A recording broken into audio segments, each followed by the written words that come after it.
an incredible example of this is someone that we're going to bring on live now to chat with us. Her name is Nicole, and you'll get to meet here. And she is the perfect example of commitment and what she did to help her son. And I am going to bring her on.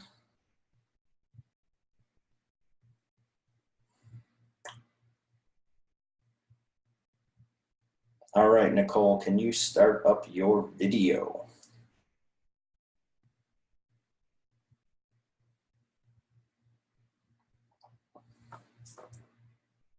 There you are. Hey, Nicole. Oh, looks like I have to unmute you. It's important if I want to be able to hear you. Right?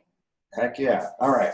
So why don't you give a little intro about yourself, Okay. child, how old, all that good stuff. I am 41 years old, single mom of a 13-year-old son. He was diagnosed when he was about 3 years old with autism. And before that, when he was 2.5, I self-diagnosed him and did some research and reading. And the one thing I knew I could do on my own without a doctor was putting him on the gluten casen-free diet. And so between 2.5 and 3, he was doing that. Or we started with that before he was even diagnosed, because I knew something was up. Like, just reading about it, I knew I knew he had autism. So I got it confirmed by doctors later on. Gotcha. So you were just like, there's something going on here. I know what it is, or I have a good idea. Let's do what I can. Right. To remedy the situation. So that was right before his 3rd birthday. You started switching up his diet. Right. Okay, cool. So what were you feeding him before? What was he eating? What was her Frosted mini wheats, cheese, yogurt, milk, peanut butter and jelly sandwiches. Those are the things I really remember him eating the most of. So okay. So like the classic gray diet, dairy and wheat. Probably, right? Everything. When I read about the diet, I knew it was like one of like 20 things that I could do, but 19 of them needed a doctor. So that was the one I could do on my own, but I was like, how am I going to do that? That's the only thing he eats. How am I going to do it? Yeah. So yeah, it's like a daunting task, isn't it? I know. I was like, so then I just started looking for the same types of foods with different ingredients. So okay. So if you guys remember back, I forget if it was either week 3 or week 4, we talked about the substitution method. So you would just take something that he was already eating, switch it out for a better alternative. Right. Okay. Without gluten and casein. That, okay. So I made mistakes, and so I grew, Rice Dream has 0.01% gluten in it. I didn't know that. So I learned that a few months later, and so I pulled that out eventually, and things got better and better and better. So sure. What was like your biggest challenge doing that? Doing what? Changing the diet? Yeah, like just that lifestyle switch. That I can't do anything without thinking about food.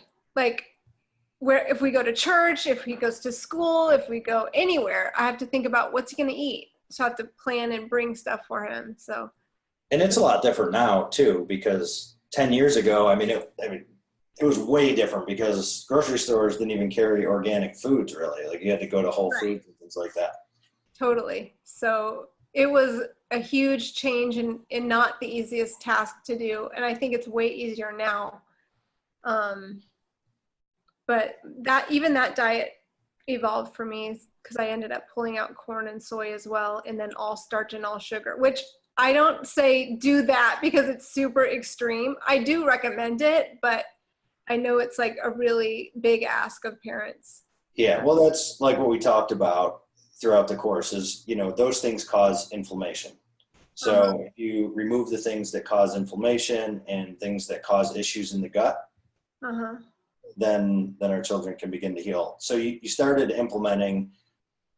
How long did it take before you noticed any changes? I think it was immediate enough to where I saw his tantrums diminish. And then I started, I used to call him Pinocchio because I thought he started becoming a real life boy and started paying attention to the kids in the room instead of just spinning tires on a car, he'd be like in the corner, until I put him on the diet, and then he started like more engaging. And stopped the tantruming. That was huge. So like the behavioral stuff, you started to see some changes socially, and it was, you're talking like a week, a month, like 6 months, like how long do you think? I think, to be honest, I can't be sure, but I would say within a couple weeks, if Oh, that. wow. Okay. If not sooner than that. I don't know. I think it was really immediate, but it's been 10 years because he's 13 and I started this at 2.5. Yeah. So I know long. for me, it was 30 days. And that's when I felt, I say the lights went on, where Right. you were talking to the wall, and then all of a sudden you could start communicating and looking you in the eye more and stuff like that. Right. So how did that affect like your day to day? Were you having daycare or school or anything like that?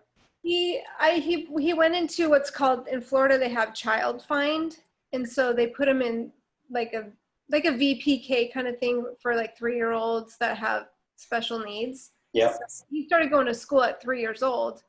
But I just got everyone in my life. I was a determined mom. I'm doing this for my son and I'm advocating for him, and everyone was on board. And then if he got any gluten, they would see that they would be like, oh, he needs to be on this diet, because they could see the difference too. So everyone was on board. And then of course my family just they loved him, did their own research as well, and listened and respected me and what I wanted to do for my son. So everyone in our life did get on board. And then I was one of those moms, like, stuff happens, but if he gets something, can you please tell me so that I can, kind of like look out for it.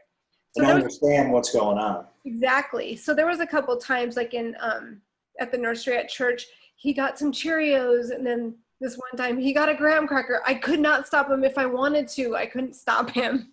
So what did he do when he would switch back?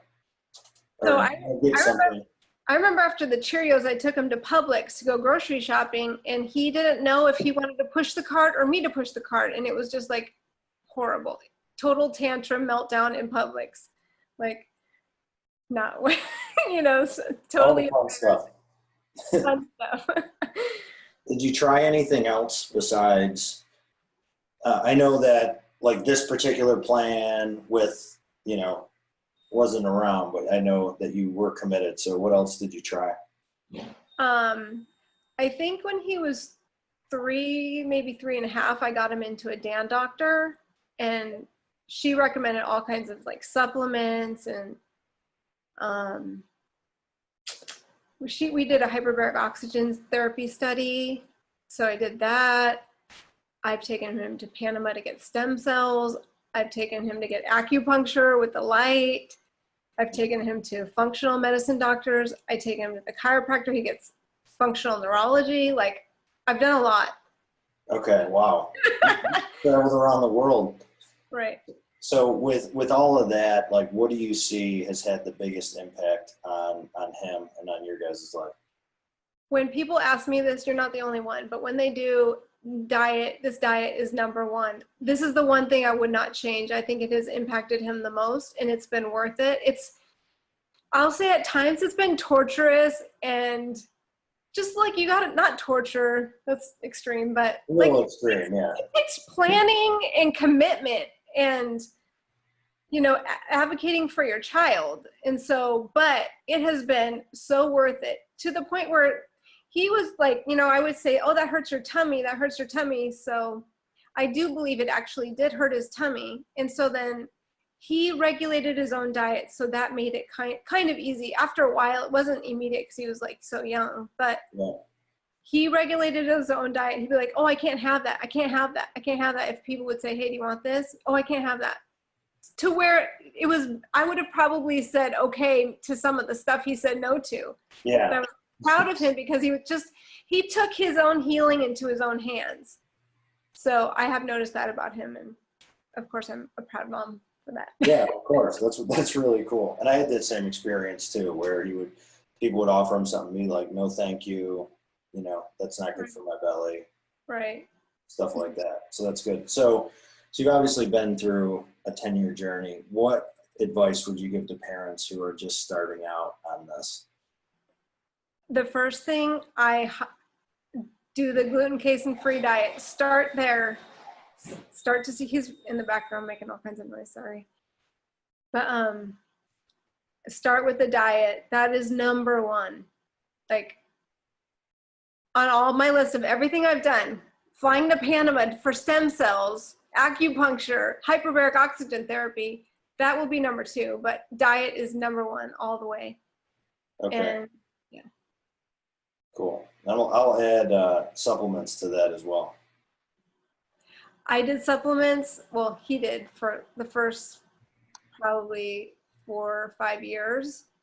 And then eventually I just either couldn't afford it or just, you know, because this one thing I learned from a Dan doctor is this is a marathon, it's not a sprint. And so you got to like pace yourself. And I think I have that saying on one of the slides. So that's good that you said that.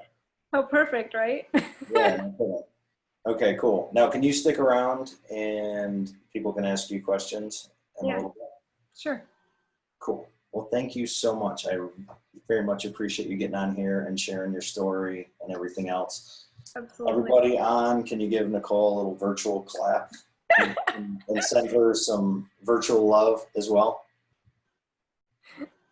Thank you, Nicole. I appreciate it. You're welcome. Anytime.